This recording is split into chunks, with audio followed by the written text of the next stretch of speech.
Во согласно со својата определба, КГМ воведува цела нова палета на теренци во различни форми и големини.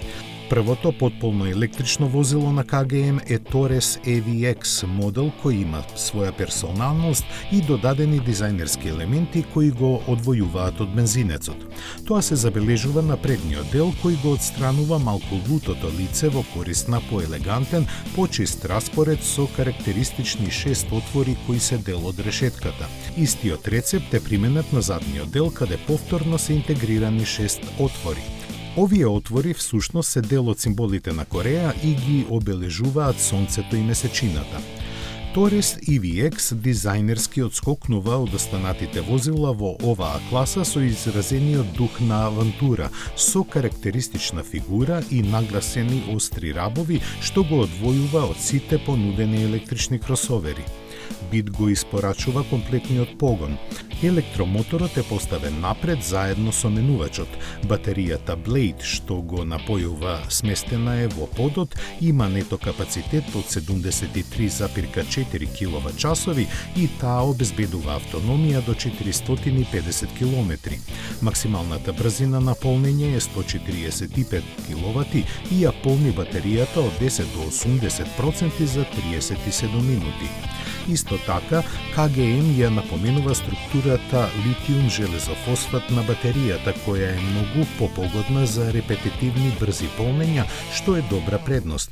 По 2000 циклуси на брзо полнење, компанијата вели, очекува употребливиот капацитет да остане на повеќе од 70%.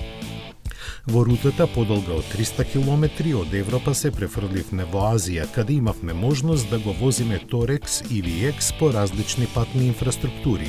Неговите 204 коњи и прилично смирено забрзување од 0 до 100 км на час од 8,1 секунда се погодни за воздржани возачи. Ми се допадна како лежи на патот, давајќи чувство на удобност, добра амортизација и управливост. При темпо на возење од 160 км на час во ушите доаѓа зголемен шум од ретровизорите и пневматиците, што е во рамките на толерантното однесување на повеќето електрични кросовери. Евидентно е дека Торес EVX, иако го користи погонот и батеријата од Build Your Dreams, има своја персоналност. Неговата предност е просторноста и солидното однесување во возењето. Автономијата му е во рамките на очекуваното, а тоа што поминав 80 км помалку од декларираното се должи на стилот на возење, особено на автопат, каде повеќе од 100 км возев со темпо од 160 км на час. Сликата за Торес EVX ќе биде комплетирана кога ќе се дознае цената, некаде со неговото официјално пристигнување на европскиот пазар во текот на летните месеци. Според увозникот на КГМ, Ratola Group, на нашиот пазар реално е да го очекуваме во четвртиот квартал на годината, а тогаш се надевам дека ќе имам шанса да го возам подолго.